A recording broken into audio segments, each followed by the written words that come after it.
Hi, this is Tracy Williams, and welcome again to another Passion Point. Today I wanted to talk a little bit about goal setting. You know, I believe as human beings that we were always created by God to achieve. You know, I always think that life itself is a gift. Your talents, they're gifts. But I think in life, we weren't just supposed to be receivers of gifts. We're supposed to take those gifts and develop them and give fruit. In other words, here's a good way to remember it. Gifts are given, but fruit, that's developed. And when you're talking about development, that means you got to bring effort. And when you're talking about effort, that means you got to bring attitude. And what we're going to talk about a little bit today is 3 points. 1 is setting goals. 2, maintaining goals. 3, finishing your goal. Now, to me, I always think about my goals as a journey. The journey is the real victory. And when I first heard that, I asked the question. I said, what do you mean by that? He said, well, you know, we're playing and we hopefully we'll win a national championship or something like that. He said, but if we do win it, you know, that'll be great. That'll be great for you, great for the team, great for the school, great for everybody. But he said the journey was the real victory. And I said, why is that? And he said, because what did it make you? How did it change your life? How did it change your outlook? How did it change you?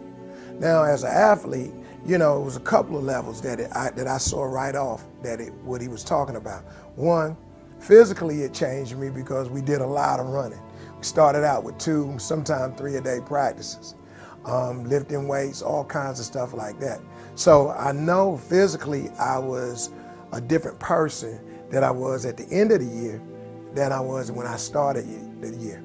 Mentally, well, you know, I believe that you don't just have what we call physical talent. We have mental talent.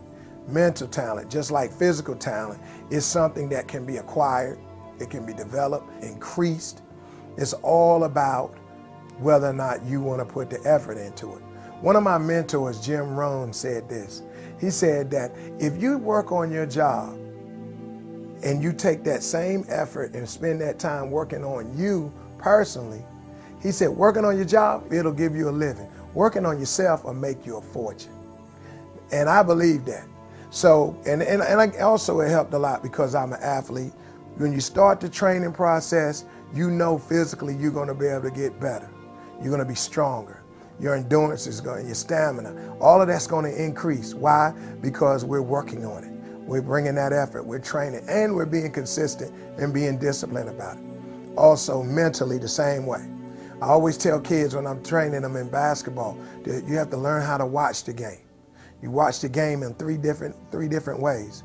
You can watch it the lowest level that you can watch it, you watch it as a fan. Second level that you can watch it at is as a player. And the third level, which is the best, is watch it as a coach. Real simple, I'm saying that if you watch a game as a fan, if somebody asks you after the game that didn't see the game, they said, who won? And you say, my team did. And you say, why? And you would probably answer, as a fan, we scored more points than they did. Well, if I asked the player after the game, I said, who won? They'll say, my team did. And I ask them, why did you win? And he'll probably say, because I played great. I had like 30 points and 15 rebounds and 12 assists. Then if I asked the coach, I said, how did the game go tonight? Who won? And he'll say, my team did. And then when I ask him, why did your team win or how did they win? He'll break down the game from rebounds, shooting percentage, turnovers, assists, everything. And now you get a total picture of what happened and what led to a win. And you might be thinking, why is all of that important in goal setting? Well, it is. You know, in anything I've ever tried to do, I first tried to ask myself the first question, has anybody else ever done it? This goal that I'm setting, whether it's to lose more weight or build my stamina, build, you know, whatever, muscle, mental talent, whatever, has anybody else ever done that? Because if they have, then they become a mentor for me. How do I access these people? Depending on how much they achieve, you probably can find a book, you can probably find a videotape, you can find something about this person that they left behind that'll help you in your goal of what you're trying to do. Because like I said, if that answer to that question is yes, there was somebody else who did it, then immediately I access them. Because, you know, if they've already done it, it should be not only good for me, but easier for me. Because I always believe success always leaves footprints. Success always leaves footprints. So now you're getting ready to set this goal. And what could your goal be? I mean, it could be something that you really want, something you really need. Because trust me, there's a difference between what you need and what you want. Has anybody else ever done it? Can you get information about that? Can you follow those footsteps? So whether it's a need or just a desire, there's a way to do it, to set your goal to get there.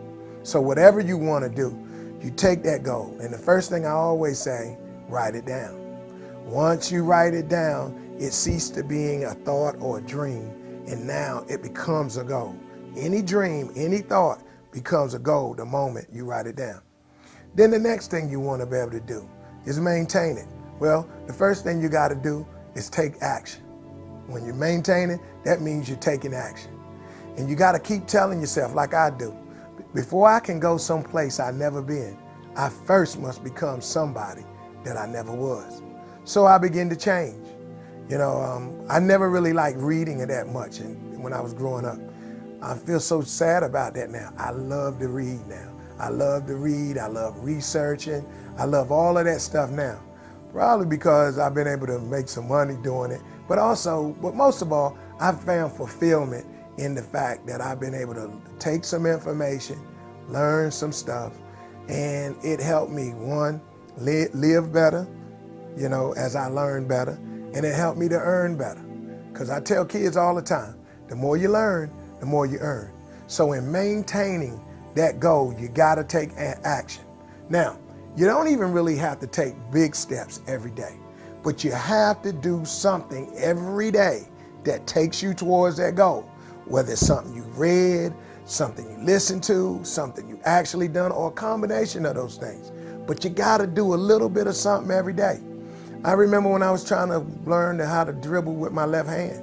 I really had trouble with that. I felt awkward, and just like your goal, when you're starting to change, when you're starting to put your goal into action, you're going to get in some awkward situations. You're going to have probably some fears, but you got to face those fears down. You don't have to do it all in one day, but you got to do a little something. I started doing little things like brushing my hair when I had hair with my left hand. I would brush my teeth with my left hand. I would do anything that I would do with my right hand that I could switch over to my left. That's what I would do, because I really wanted to maintain that effort to complete my goal. So every day, do a little bit something that takes you to that goal. If it's just saving a penny every day, if it's just reading the Bible for 2 seconds a day, if it's just spending 2 extra minutes with your wife or your kids, or like I said, any goal you got, just a little bit more every day. Complimenting your wife, maybe. Just tell her one more extra time, baby, you look good. And lastly, finishing your goal. That's the paramount. Most of us are starters in life, but we don't finish things. And like I'm getting the rap right now from my producer to finish this video right now. What you always want to do is become a finisher. Now, the best way, and the last thing I'm going to say, the best way I know to finish your goals is to, one, hang out with people who always finish their goals. Hang out with those kind of people. Tell them what you're doing. Tell them about your goal. And I guarantee you they're going to help you complete it. Now, even if they got to aggravate you, get on your nerves, call you, make you upset, you make the commitment to connect yourself to people who generally finish their goals, no matter how big, no matter how small. Then I guarantee you're going to see change in your life, and you're going to finish those goals. And with every goal that you accomplish, your courage, your confidence, everything is going to get easier for you. So again, remember this. It's great to set goals. It's even better to complete them. But in the end, the real victory is the journey. Again, this is Tracy Williams, and this has been another Passionate Point. And I'll see you again next time. God bless. Peace.